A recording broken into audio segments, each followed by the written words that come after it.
I'm Bob Plank. I was a member of the graduating class of 1971, the first class of the college. I'm the chairman of Eric's Club. It's going to be my honor to introduce the introducer. But first of all, you've gotten the book on Eric's Club. We're a service group of alumnus that are 20 years or more out of college and in executive roles or ownership roles in their companies. We have something just shy of 40 members, but we're growing. I think we're going to propose 7 or 8 new members this year. So this group is dedicated to helping and supporting the college. It was founded by Dr. Rapole, who's here. Clint, would you stand?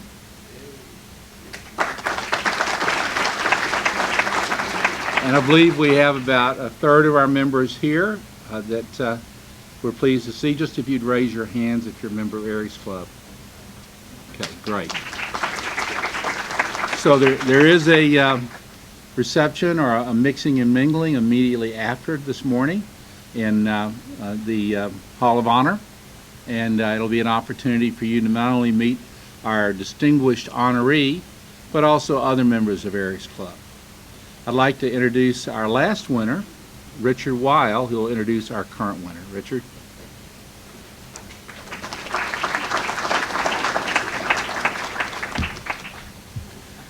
Good morning, everyone.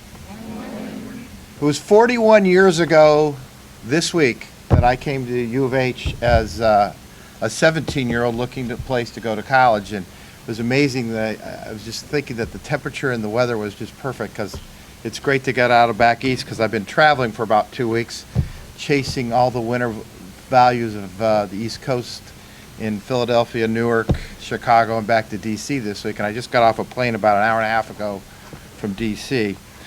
And so it's my pleasure to be here tonight amongst all of you, and especially my peer group and distinguished alums of Eric's Club, and of course Dr. Rapole. It's always great to have you here, and Dean, it's always wonderful, your support, and appreciate everybody being here today.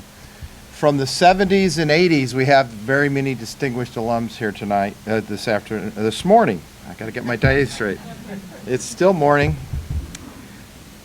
And our presenter today, and our newest winner of Eric's Club, Jeremy, has had an incredible career. Graduating from the Conrad N. Hilton College of Hotel Restaurant Management in 1986, he has gone on to an extremely distinguished career from Tavern on the Green in New York City, at the time the probably highest volume restaurant in the United States, to today having 7 concepts, 20 restaurants in New York City, Washington, D.C., and Charlotte.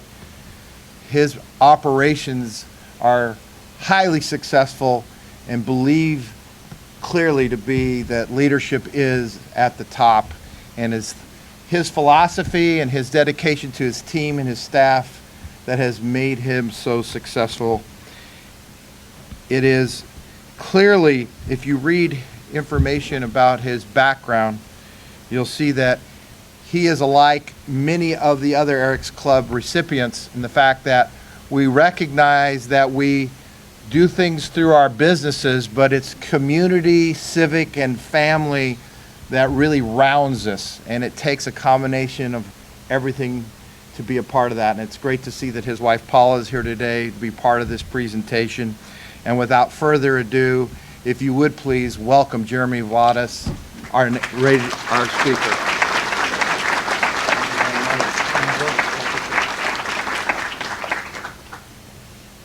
Good morning, and thank you all. Thank you very much for the honor. I'll tell you, when I first got the call to be invited to be in Eric's Club, Greg Rocket and Charles both had asked me if I would join Eric's Club, and I thought back to what Groucho Marx always said, and would I want to be involved in anything that anybody would want me to be in? And just kidding. I do appreciate it. And, you did say that. and it was probably pretty true is how I felt about it. But no, these guys are great, and I'm very much honored to be part of Eric's Club, and I'm honored to really be the one to be able to speak to all of you, and I hope I can say some things that'll help you guys think of where life is now and where it should go. I want to thank a few people quickly. Charles, who I said, Greg Rocket, Dean Bowen, Dean Clint, Dr. Dean Clint Rapole, something to that nature, and Dean Jerry Latin, who is no longer with us, who was the dean who recruited myself and many other people from upstate New York to come down to University of Houston and come to the hotel school. And you know, your career is getting on and you're getting a little bit older. You're coming here with a look on your face like I'm supposed to be wearing something so people can hear me. So they weren't really laughing at what I was saying, they were laughing at me. We'll never know. It's our little secret. Where am I putting this thing? Right Just, here? yeah, on your lapel would be fine. Andy, can you hear him wanna now? Put this on for me, please? Yeah. I don't do much well. I'm Yeah, surrounded put that by on your belt buckle. great people like you. Thank you. Thank Sorry you. to interrupt. Thank you. So, she might have to come up here to turn it on. Okay, I think it's on now. Yes? Okay. Everybody can hear me. Stop laughing at me, but laughing at what I'm saying. I will say thanks again for the honor, and I want to say I was able to come and see Dave Smalley speak, and I've listened to most of these people presentation. I listen to it in the morning while I'm out running, and I listen to their presentation, and I just hope I can follow up and do a good job and give you guys something to think about. I'll start with who I am.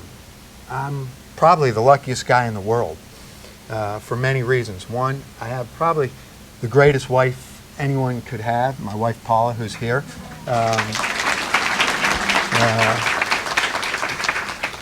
Probably for the biggest reason is I don't know anybody who'd put up with me, so that's the start. I have two amazing, amazing daughters who, one will be going to college soon in a couple of years and scares me, but they're great athletes, they're great students, they're just great people, and I'm really lucky for that. I got a phenomenal family, a great mom, sister who has a family who I love and adore, and a big, loud family, relatives. We could really be a reality show around Thanksgiving. I have my dad who passed a few years back, was my best friend, and one of the reasons I'm so lucky is my dad was just about 20 years older than me, a hippie, as you could see from the picture. This is my family in the early 70s, and I'm in there. I won't tell you which one. And my father and I were best friends, and I'm best friends with his friends to this day, and his friends and my friends are all best friends. You know, it was a special relationship, and my father taught me a lot. And not only do I have this great family, and I have a million friends. And if I meet you once, I want to be your friend. And I think it's really important, you know, not just an acquaintance. I want to be your friend. And the people that work on our team, they're my friends, and they're my family. And that's the way it is. So one of the other things why I'm so lucky is I get to choose my team. And I try to surround myself with good people and people who I want to be around. You see me in a suit, not a tie. I heard somebody say, leave it to the New Yorker not to wear a tie.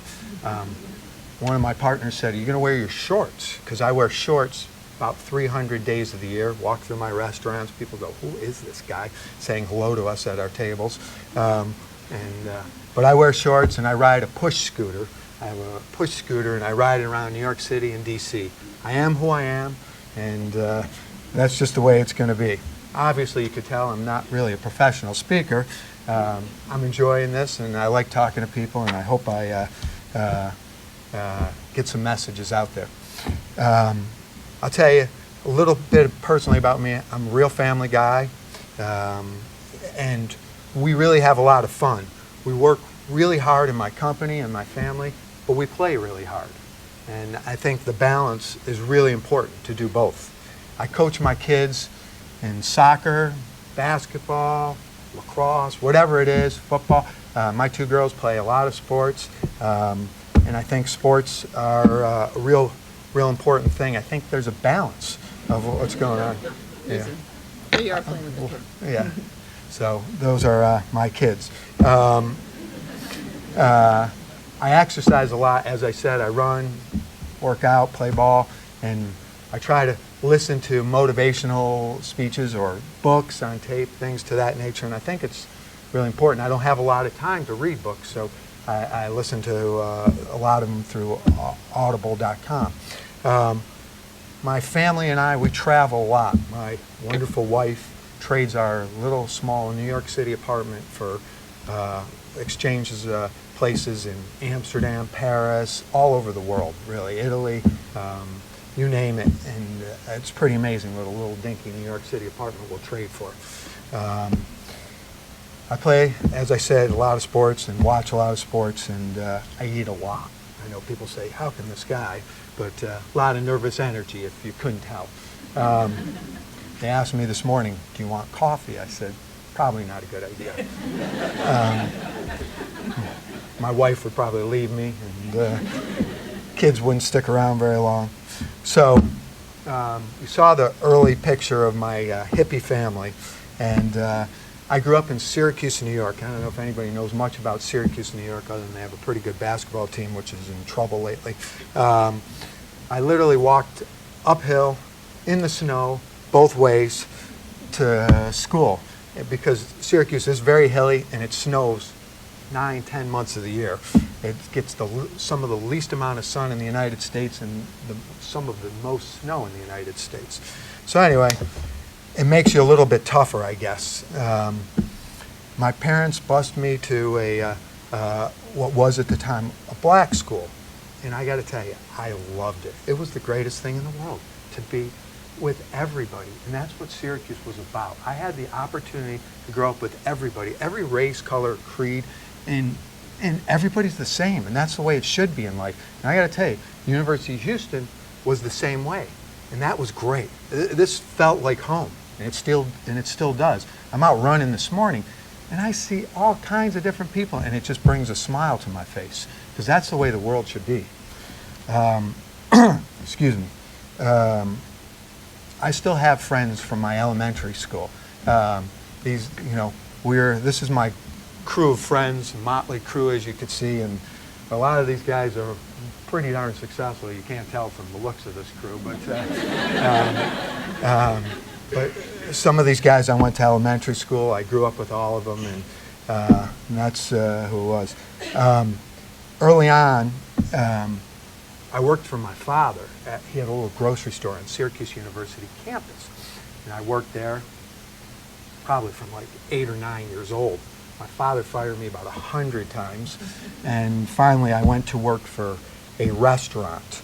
It was called Bugsy's. It was this new place opening up on Syracuse University campus, and it was the hottest place. It was a restaurant by day, bar by night, nightclub, and I had probably the coolest job anybody could have at age 15, 16 years old, and I literally fell in love with the business. What's not to fall in love with working in a place full of college students and being at 15 or 16 years old?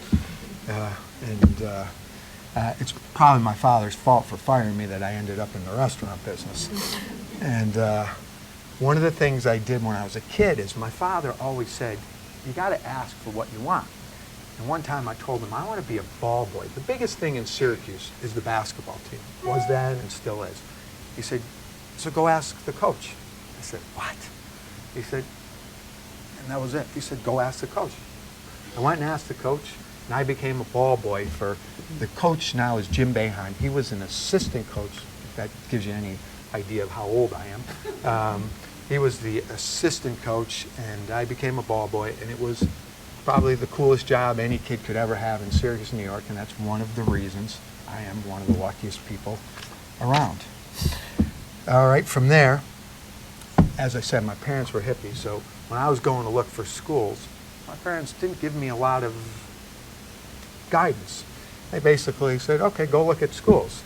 And I went to a place called Johnson and Wells in Providence, Rhode Island. Looked at it. It was dark, gloomy, and looked a lot like Syracuse. And I got to this junior college in upstate New York in the middle of the Catskill Mountains called Delhi.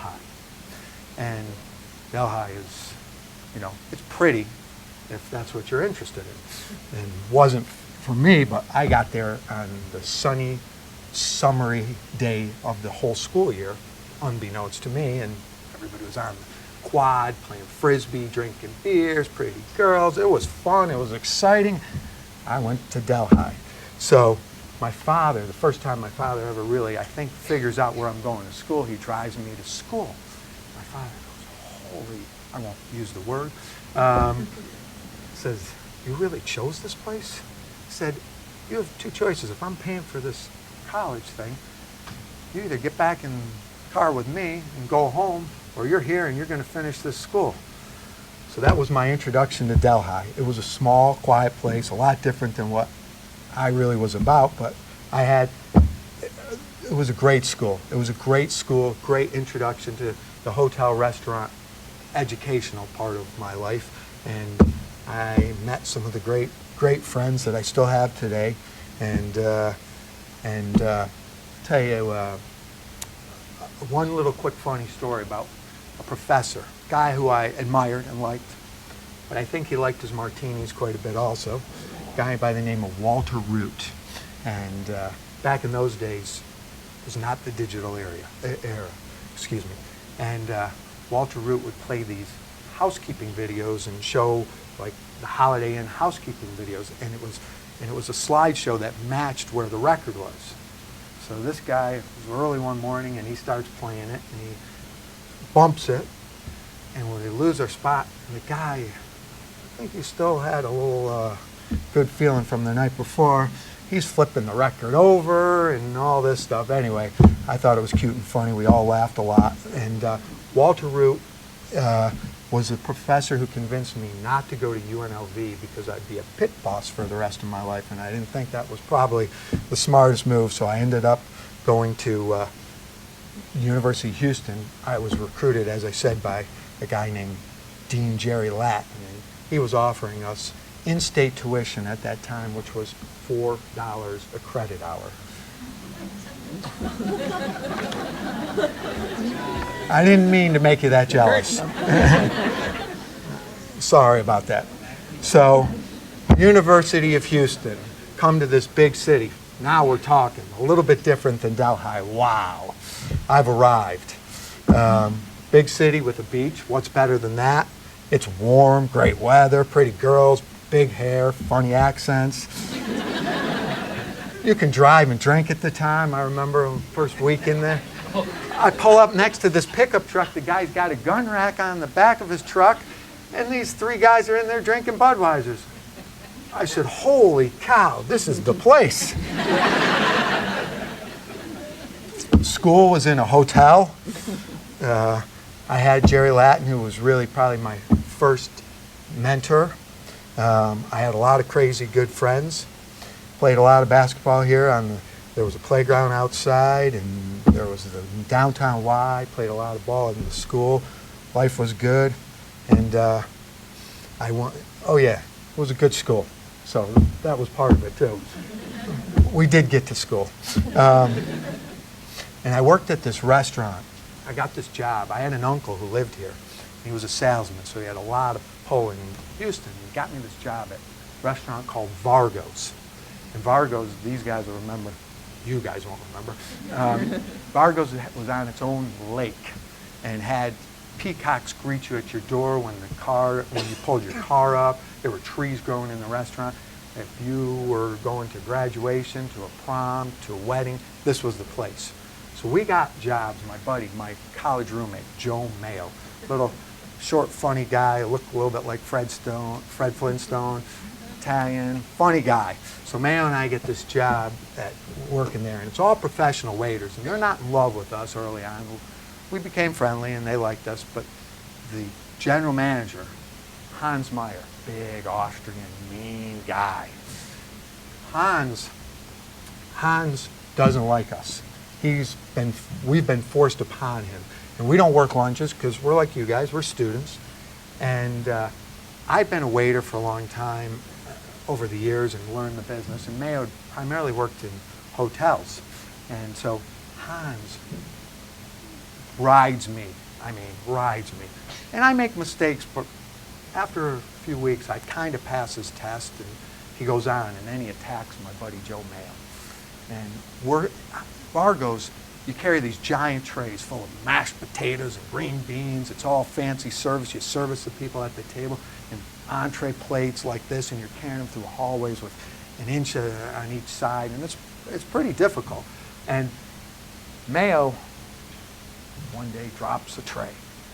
Hans Meyer is not happy. He's cursing him out in the middle of the diner. People are having their prom dinner, and he's like swearing at him and whatnot. And Mayo gets through it, and a couple weeks go by, and Hans is still riding Mayo pretty hard, and Mayo drops a tray, and Hans goes ballistic. "You're fired. Get out of my restaurant. I don't ever want to see you again." Mayo, being the upstate New Yorker, convinces Hans Meyer to allow him to stay, finish the rest of the night, and we'll talk. About 15 minutes later, I'm in my station. I hear boom, crash. I see Mayo running through the restaurant. I see Hans Meyer chasing him through the restaurant. That was Mayo's last day at Vargo's.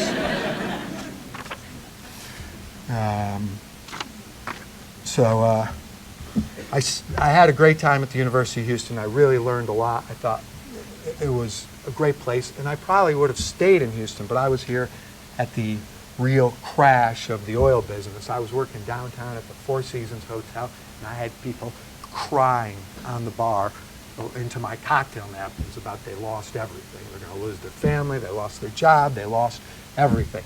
So it was time to move on, and I moved back to Syracuse. My father and his fat friend opened up a place called Fat Brothers Fish Fry, and I was going to be the general manager. And I was 22, I knew everything.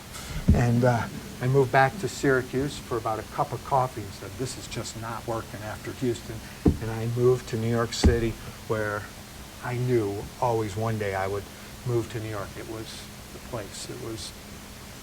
I was in awe of it, and my wife will tell you I'm still in awe of New York City in so many ways. It's not for everybody, but I love it. And so I'm there in August trying to get a job. And in August in New York City, everybody takes off Monday because they're still coming back from the beach. And everybody at the Hamptons or whatnot, and everybody who's hiring takes off Friday because they're going to the beach. So they only work Tuesday, Wednesday, and Thursday. Not easy to get a job in New York City in August. And I'm there. I've got my cheesy mustache, my wool suits, and I'm running through hotel to hotel. I go to the Grand Hyatt, and the super guy says, I'd hire you, but I had another candidate who preceded you, and he went to Cornell and just got out, and I went to Cornell, and sorry, but we'll keep in touch. And I went to another hotel, and I had a meeting at Tavern on the Green, the world's largest grossing restaurant at this stage of the game. And I have this meeting at Tavern on the Green to meet the general manager, and it's about 1:45, and it's a 2 o'clock appointment. I'm in Midtown, and I'm only a couple blocks from Central Park. At least I knew that much about it. I didn't realize Central Park is 50 blocks long and about a quarter of a mile this way. It's about 90. I'm wearing a wool suit. I'm sweating, pouring. I'm going through asking people directions, and Central Park doesn't go like this, like this. The roads go like this and back and forth. And I finally get there, and I'm sitting in there waiting, and I get there, and they send me through this maze. And Tavern is not a restaurant. It's like a hotel. It's huge. And you go through, and I go through the kitchen to get to this office, and in there the guy's butchering whole chickens, and it's just a wild scene. And I get up there, and I'm sitting in this office, and there's this big, mean, ugly man sitting at the desk, and he's the guy I'm going to go see. Bruce Axler is his name. And Bruce is in there and finally calls me into his office, and he calls me in. I sit down, and he ignores me. He's feeding the pigeons, smoking his cigar in his office, literally feeding the pigeons in Central Park and out his window, and he's nuts. You could see it. This guy is just crazy. and this is New York City, and this is why I'm here. And Bruce starts talking to me, and he goes, "You're here for the maitre d' job?" And I'm sweating. I got the cheesy mustache, the wool suit. He goes, "You aren't pretty enough to be a maitre d'." He says, "Maitre d'?" He says, "That's like Tinkerbell. You run around and spread magic fairy dust. You're not going to learn anything from that." And he goes away from it. And this other guy, big mean guy, Ron Reamer, the purchasing director, walks in with a bucket of pickles. And I'm in the room, and they're ignoring me. I'm in for an interview, and they just stop in the middle, and they're chewing pickles and smoking cigars and spilling pickle juice on my resume. I'm going, Houston, Syracuse, somewhere might be better. But Bruce offers me a job to make $15,000 a year in the back, cleaning up basically garbage and being a receiving clerk. And I say, "Mr. Axler, thank you very much. I'll be back. I'll let you know." All the while, I go, and the next interview is with the Reese brothers. They offer me a job. The Reese brothers owned a bunch of Fridays, Houlihan's, Beef O'Brady's, and a bunch of these chain concepts. And they're going to offer me a lot more money than Tavern on the Green. And I'm thinking I'm probably going to take this job. It's a restaurant. I like restaurants. And my father says, "Go wash dishes." I said, "What?" He says, "Don't take the job." I said, "What?" He says, "Go wash dishes." He says, "Go work the dishwashing station for a day." I said, "No." He said, "Yes." I said, "Okay." So I went, I washed dishes. The general manager says, "Why are you here? You're doing what?" And I learned a lot about the place. I learned that they weren't really into food. They were into real estate and business, and I didn't think it was the right environment for me. So one of my father's lessons was correct. So I ended up taking a job at the Intercontinental, where I'm not a morning person, and I'm serving breakfast at 6 a.m. to the Blackstone Group. At the time, the Blackstone Group was this little company that was becoming bigger and bigger. As a matter of fact, they became the biggest merger and acquisition company in the world when they did the Sony-CBS takeover, and the deal was signed on basically cocktail napkins in the restaurant, the Intercontinental Hotel that I was working at. And I was serving breakfast, and I decided, as much fun as this was and everything else, it was time to find a new gig. So I went back to Tavern on the Green, and I said, I met this guy, Tony Fortuna, debonair, suave, Italian guy who brought John George to the U.S., opened up the first 4-star restaurant that the New York Times had given 4 stars in 20 years in Lafayette. And Tony is there. Tony says, "I don't know, I may take a chance on you. I want you to go meet this guy, Bruce Axler." I said, "Oh no, not this guy again." And so I meet with Bruce, and I'm making about $21,500 at the time, and I tell Bruce, "I'll take the job, Bruce, but I'm making $30." He goes, "I won't give you a penny more." I said, "Okay." It worked out well for both of us. And that was, I get to Tavern on the Green, and it's another, wow, I've arrived. I go to Tavern on the Green, and I meet Madonna, the Trumps, John Travolta. I know this means very little to any of you guys. John Travolta was the biggest actor at the time. Madonna was the biggest music star. The Trumps were just huge at the time. And it was just, wow. This was every athlete, every movie star. At the time when I was there, Phantom of the Opera, which is way old and dated at this stage of the game, was the new show to open up. We were cutting tables. We were cutting holes in the tables at Tavern on the Green to set up for the opening party and to throw the opening party for Phantom of the Opera. So Tavern was incredible. My first day, the guy, suave, debonair, Tony Fortuna, says, "Okay, Jeremy, today's your first day." He says, "Okay, please, don't do a thing. You watch, don't touch anything, don't talk to anybody, you just stand here and watch." Literally about 5 minutes into it, Tony goes, "Oh my God, Jeremy, what the are you doing? You're just standing there. The waiter's got fingers in their glasses. There's a dirty ashtray here. Go do something. Run, quick, let's go." So that was my introduction into Tavern on the Green.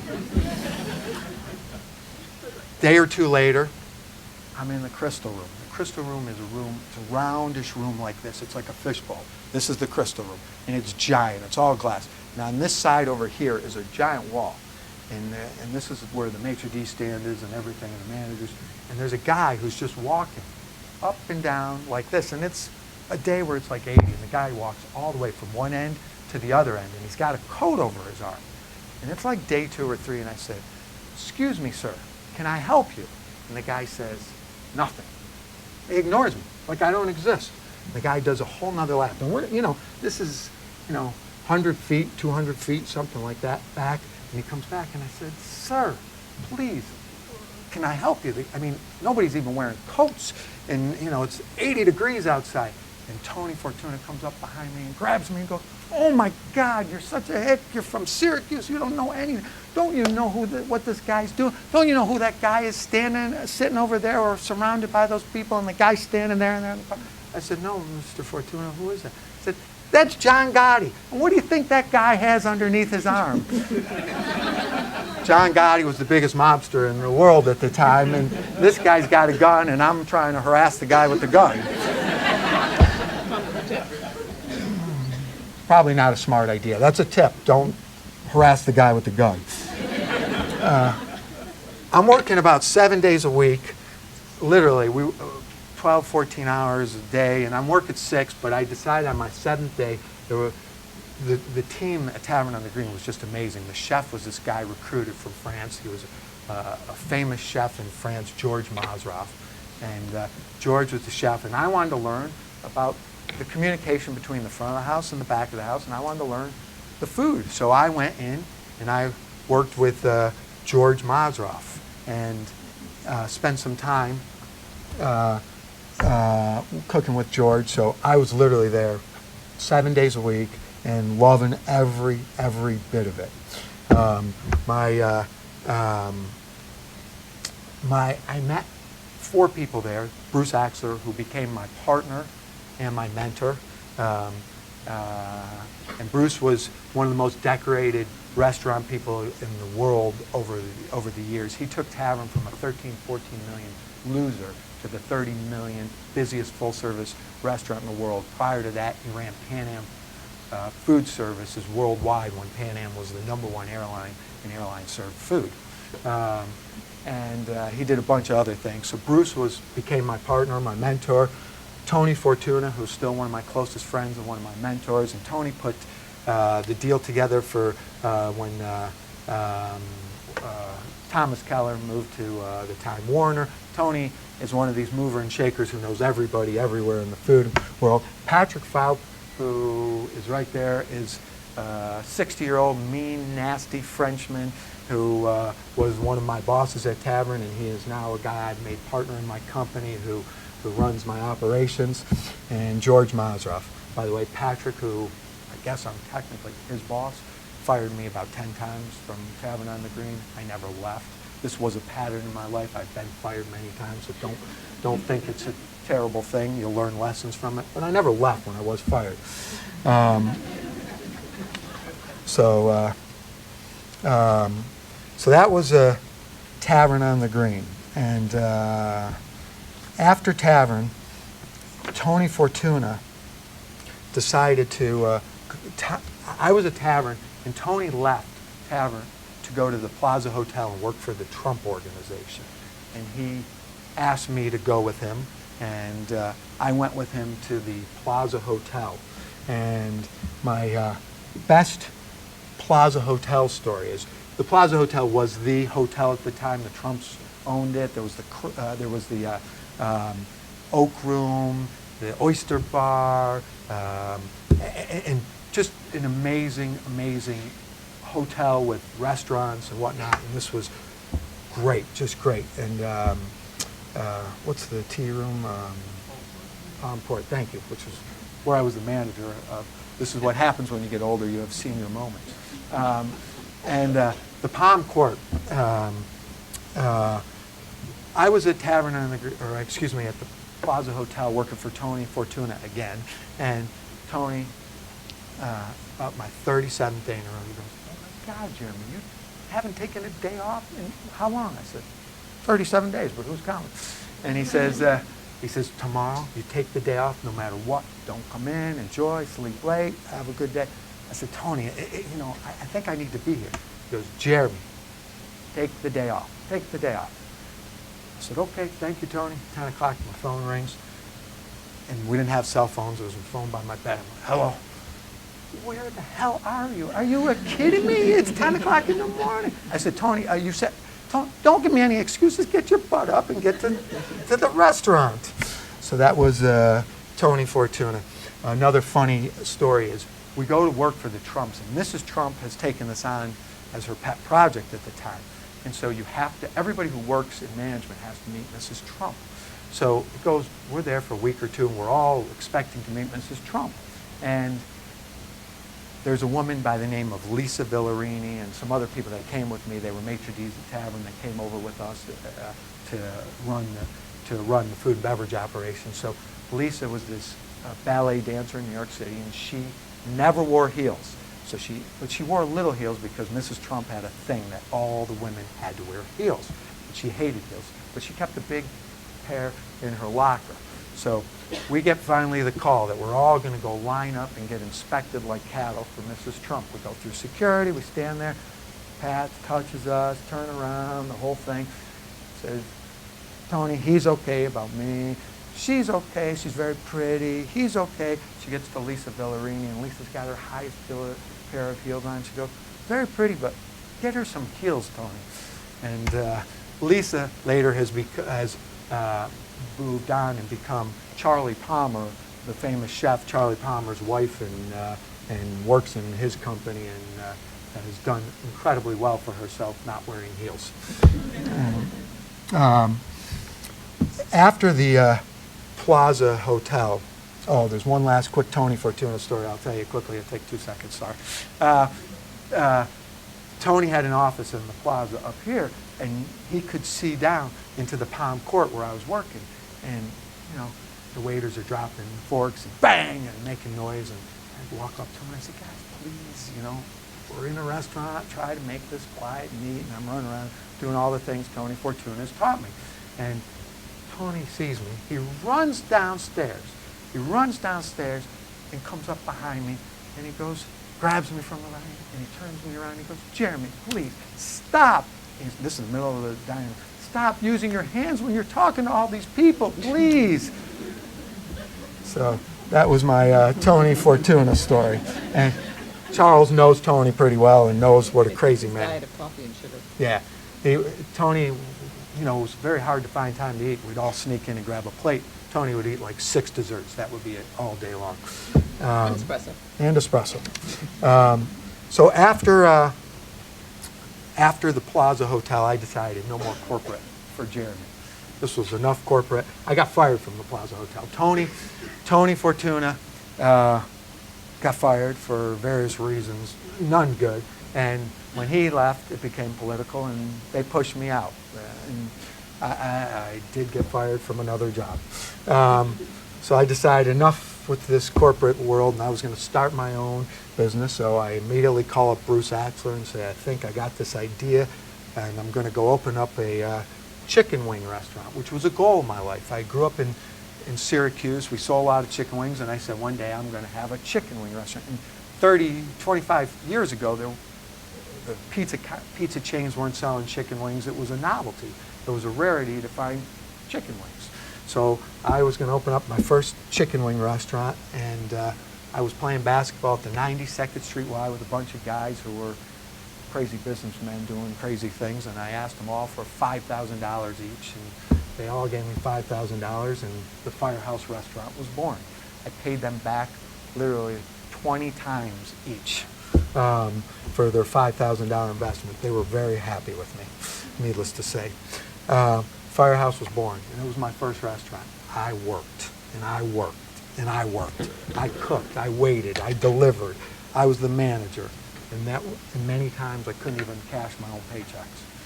She'll attest to that. She worked with me. Yeah, I waitressed, I did. And whatever. cost us much more in therapy to work together than we made. Another lesson to learn: don't work with family.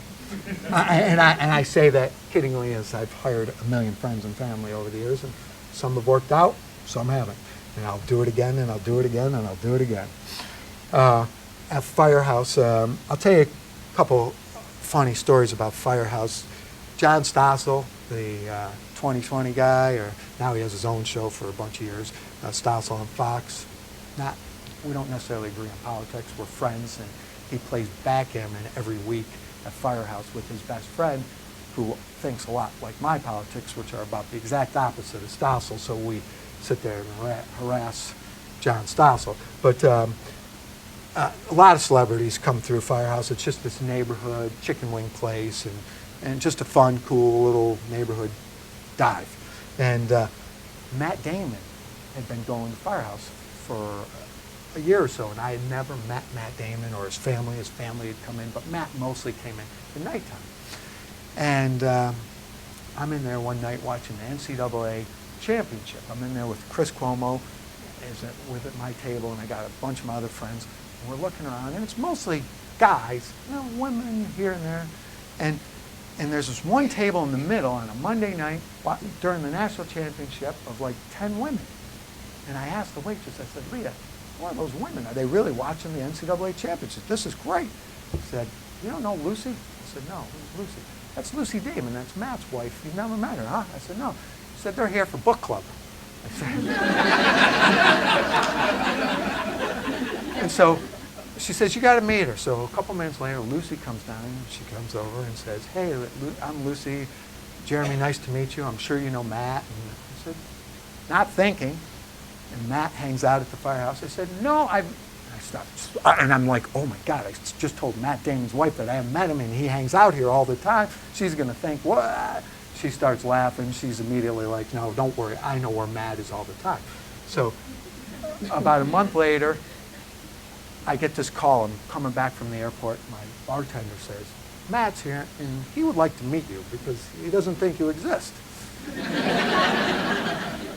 And I do exist, and I'm at my restaurants a lot, but I'm not there a lot of the late nights when he came in one night and called up at 1 o'clock, said, make sure the kitchen stays open, and he brought in all these famous actors after like an Oscar party or something, and made the kitchen cook wings and tipped the bartender $500, and she was real happy. So I get this call, I go in, I meet Matt, and I'm talking to Matt, and he's a nice guy, he's wearing his baseball hat, and he's hanging out with the regular drunks, and it's like midnight, and all of a sudden Matt says, excuse me, the phone rings. Matt goes over to the corner, sits at the end of the bar. This guy makes $100 million a year, sits on and he goes, okay, yeah, honey, I got it. Okay. Matt goes to his driver or cook, whatever, Jimmy, and says, Jimmy, Lucy called, we gotta go. I'm thinking, it's not just me. So Firehouse was born. That was my first restaurant, and Firehouse has been still one of my most favorite restaurants. It's just a neighborhood joint that sells a lot of chicken wings and a lot of beer. And a lot of famous people have come and gone through there.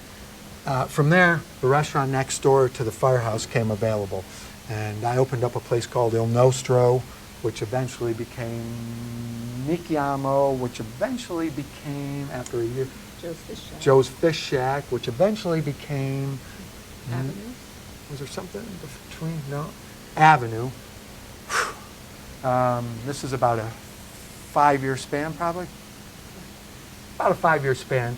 I open up Avenue, which I go out and market and network, and I grab this guy, Scott Campbell, who's a pretty well-known chef at the time. At those days, this is 18 years ago probably, at those days there was no food channel, there was no food network, and so there were a group of John George, Danielle, and a couple other guys out there, and then there was this next tier of famous chefs, and Scott Campbell was in that next tier of famous chefs. So I recruited Scott to be my partner, and brought Scott. I didn't know he came along with this most crazy wife you've ever met in your life, but quite the interesting event. I'll tell you a quick Linda Campbell story. I'm a storyteller, in case anybody didn't figure that out. So Tom Cruise and Nicole Kidman used to come in pretty frequently at the time. They were a couple back then. That's how long ago it was. And one time, Nicole Kidman was in there with her agent. And Scott was a good-looking guy, and he had this crazy wife, and he was a well-known chef. And Scott's talking to Nicole Kidman at the table, and Scott's wife sees it, and she becomes jealous. Yeah, I mean, seriously. Scott was a good guy and everything, but this wasn't. It's just, I can't even fathom any. So Scott's wife looks out there and goes over to the table and grabs him by the ear and says, "I need you in the kitchen." Pulls him through the dining room into the kitchen. We didn't see much of Nicole Kidman after that. So, the craziness that happens in the restaurant business is just beyond. So Avenue was written about and talked about as one of the best restaurants in New York City. It was never meant to be. It was supposed to be a really good neighborhood restaurant, and it really was a really good neighborhood restaurant. After about 7 or 8 years, my wife will probably know the date, Rain Man. We decided it was time for a change, and we changed it from Avenue to 520 Avenue for about an hour. That didn't work out so well, and then we changed it to Nona, and I brought in another famous chef, guy who just had his own TV show, but it didn't last long, Sammy DeMarco. And Sammy opened up this great Italian trattoria, which we did real well, and it was Nona for about 7 or 8 years. And then after Nona faded out, we changed it to another concept called AG Bistro, which lasted for about a cup of coffee, and that didn't work out so well. And now I acquired a restaurant about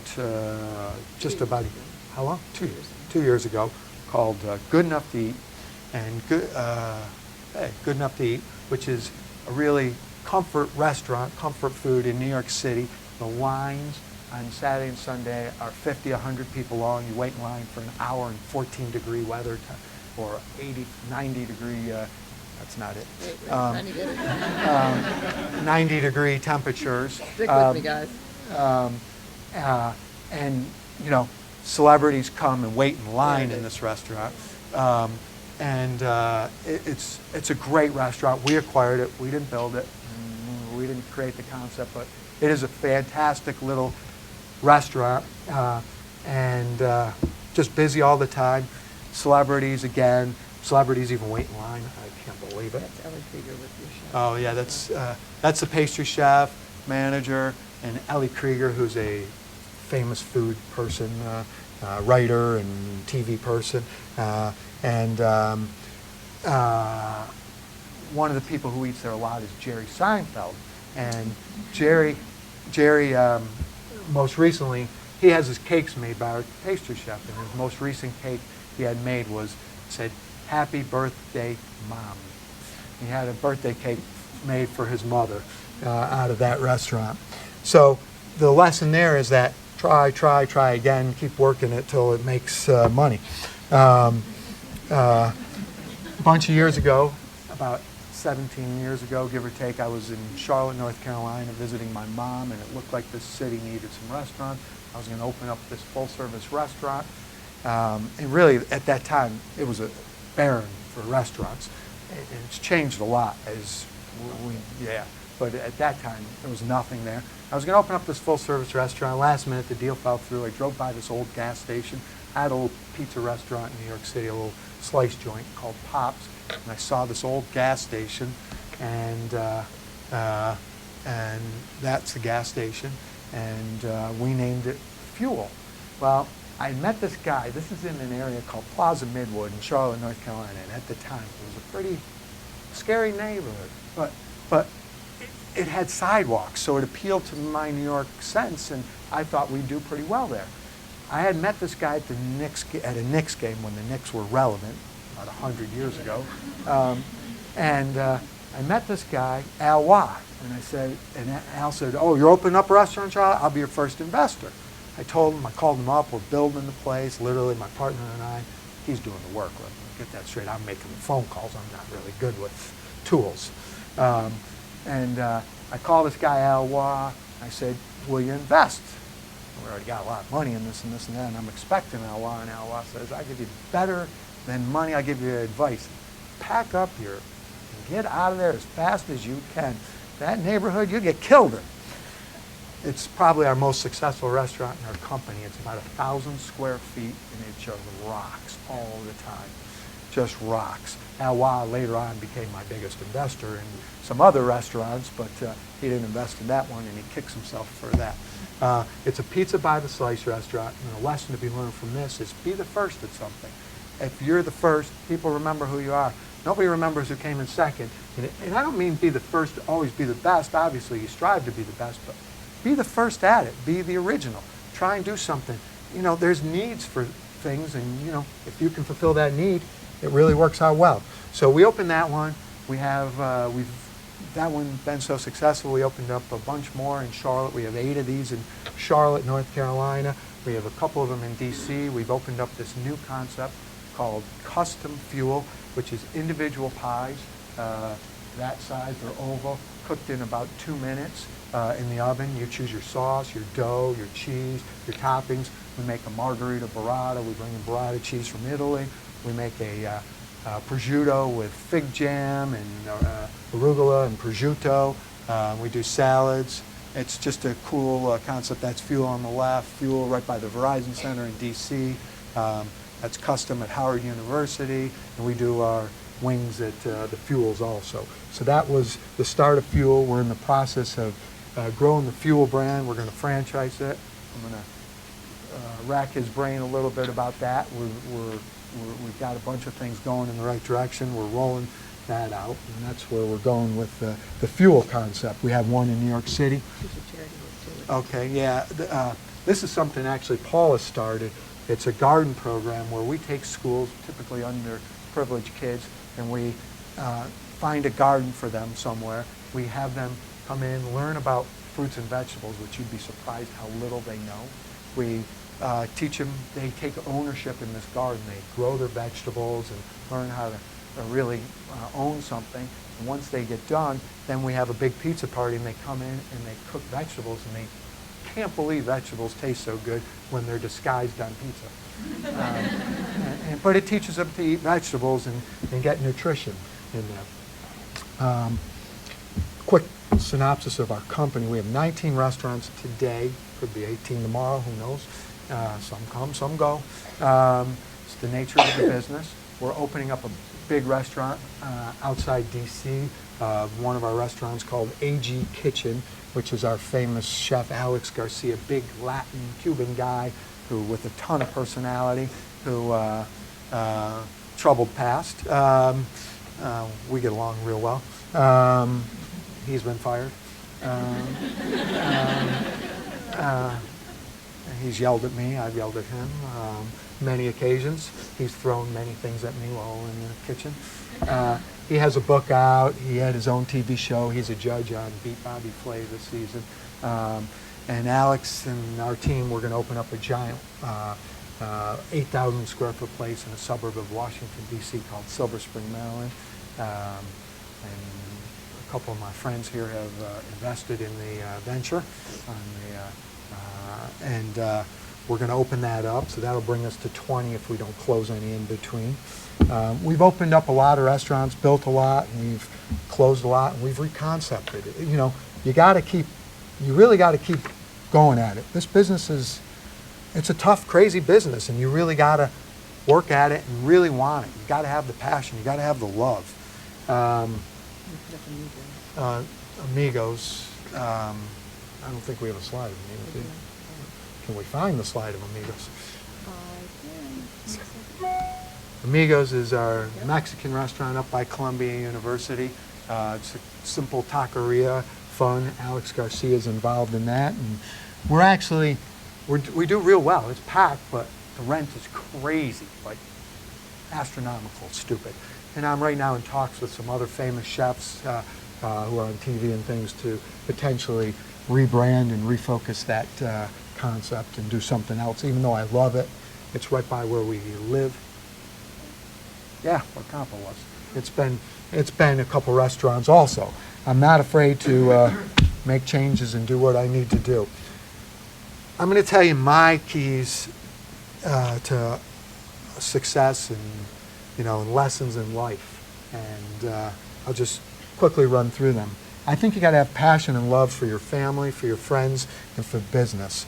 You know, I think it goes without saying, but it really is something that needs to be thought about. It's what when I wrote this list down yesterday on the plane, when I wrote my speech yesterday on the plane coming down, I put it number one.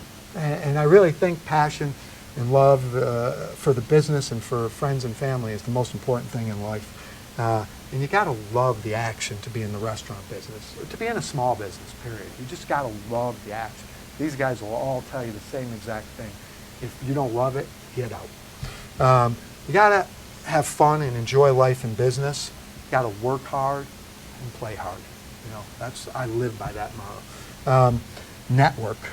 The mentors, the friends, the family, you know, never close a door. It's really just that simple. I don't care if it's the person who served you on the plane, the person who's picking up the garbage. I try to befriend. I'm out running this morning on campus, and you know, I'm smiling at everybody. You know, it's great. That's what it's all about. You know, and don't get me wrong, it's not always easy, and it's not always easy to smile. And I am not the easiest guy to work for. Don't get me wrong. I'm not trying to tell you it's just that simple. But we treat everything like a family. Like we're all friends.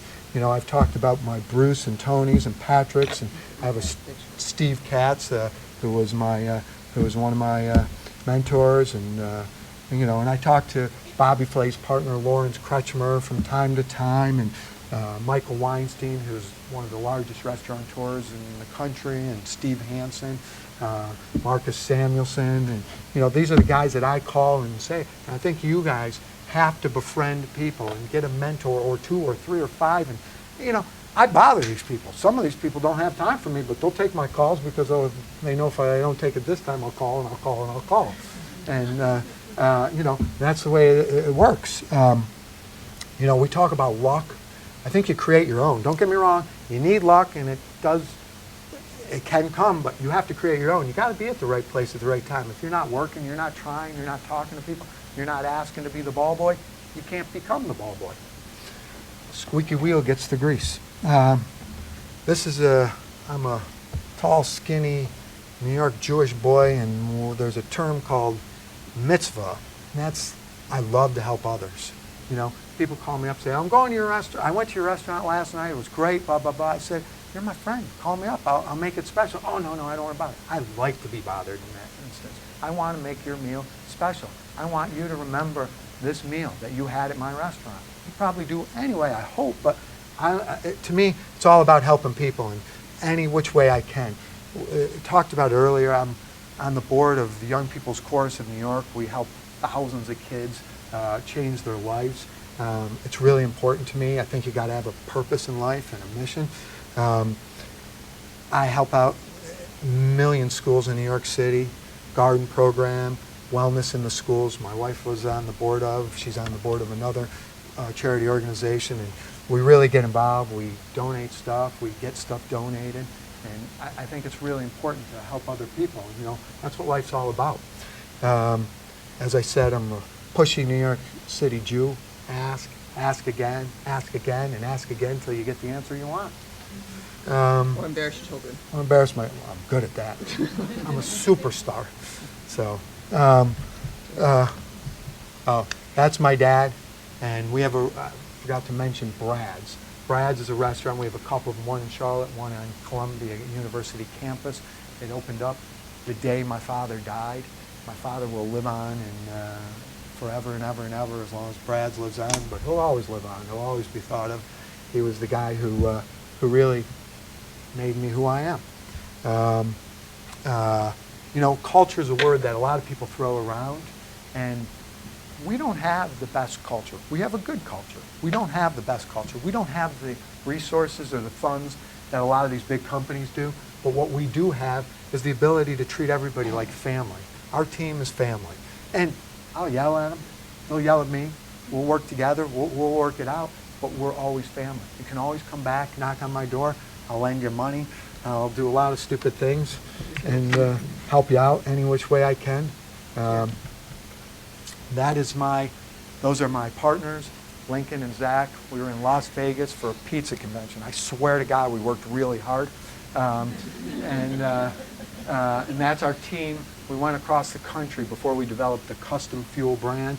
We went across the country and looked at every one. Then after we built our first one, we looked at them all again. And that was us.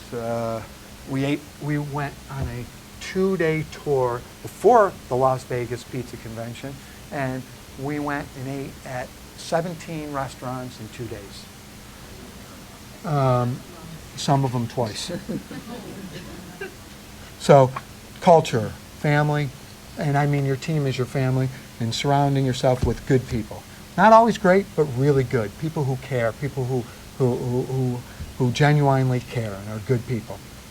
I treat everyone the same in life, whether it's the dishwasher, the busboy, person picking up your garbage. I just think it's important. We're all people, we're all humans. It doesn't matter if you're rich or poor or in the middle. Hire for attitude. I think attitude's everything. We're not, anybody in here that's in this type of business, this is not rocket science. I mean, don't get me wrong. There's a lot of opportunity to be smart and use it to your advantage, but really, truly, hire for attitude. If you've got the right attitude, you can make it. We talked about being first. One of the guys, Dave Smalley, who's not here today, talked about he was the first high-end caterer in golf, in the golf world. We were the first person, one of the first people in the slice business in the South. We fulfilled the void. One of the things I always talk about is I know less today than I know yesterday, and I know less yesterday than I knew the day before, and on and on and on and on and on and on and on. It's crazy how the older I get, the less I know. When I was your guys' age, I knew everything. I was sure of it. Today it's like, wow. Goals. Set goals. I knew one day I'd open up a wing restaurant. I did. I knew one day I'd open up a pizza restaurant. I did. I knew one day I had the goal that I would own a company. And I do. And one of the little things I was writing down, I said, what would I tell you guys? You can have a wish list. One of the things I wished, I created an app, or I created a platform. It's a way easier world if you were one of those guys that created one of these apps or platforms, huh? And always buy the property if you can, something I've done very little of. I want to quickly tell you a few books that I might suggest anybody to read. If you're a small business, The E-Myth Revisited. I thought the McDonald's book was a great book. 1 Minute Manager if you're managing and dealing and leading people. And I like a little short story of Dale Carnegie's Secret of Success. I told you guys I listen to most everything on audible.com, and I think you can get it through, there's different ways through the library. I don't have the time. I like to get my run in the morning. As I said, instead of drinking coffee, I run. And that's what I do when I do it. I want to thank everybody at the university. I know you guys got credit, that's why you're here. Why else would you be? I want to thank the university for allowing me to join the organization and then give me this honor. The school, Dean Dr. Clint Rapole, Greg Rocket, Jerry Latin, Dean Bowen, all the people that I talked about that were my mentors, my parents, my family, my wife, and thank you very much.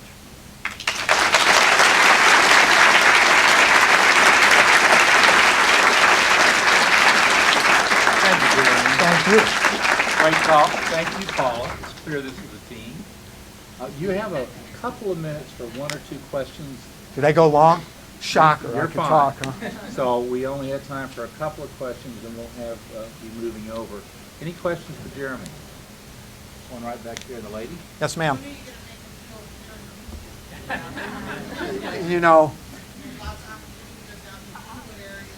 I couldn't agree with you more, and we will be in Houston in the next few years, I promise you. Whether it's a franchise or whether it's company-owned, I'm not sure of it.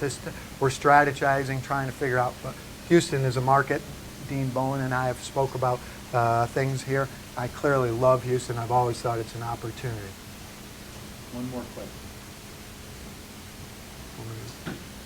Woman in the back is the first hand I saw.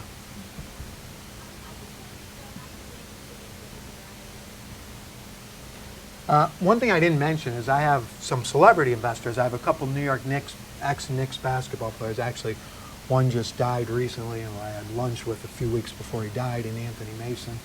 R.I.P., rest in peace. John Starks, Chris Cuomo, who's the CNN anchor and brother of the governor of New York, John Stossel, friends, family. I ask. I network with everybody. If I meet you once, you're my friend, and I tell people before anybody invests, I say, listen, first of all, don't put your kids' college tuition money into it because it's a restaurant. It can go the wrong way. Number one. Number two, we're throwing a party. Sometimes people don't show up for our party. If you can't afford to lose it, you can't be in it.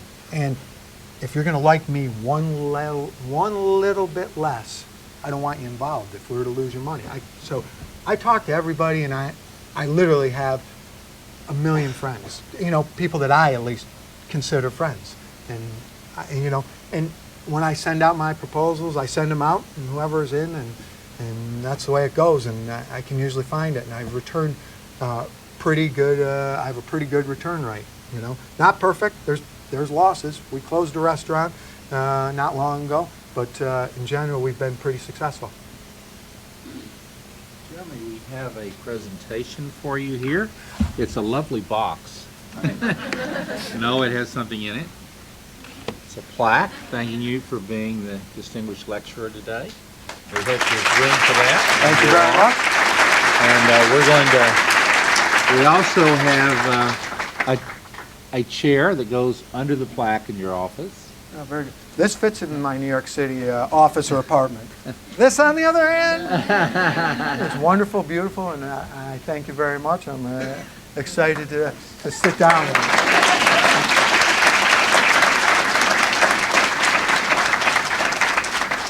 We'd like to thank all of you for being here. We'll stay here and take a few photos with Eric's Club members and with Jeremy, and we'll see those of you who can join us next door in just a few minutes.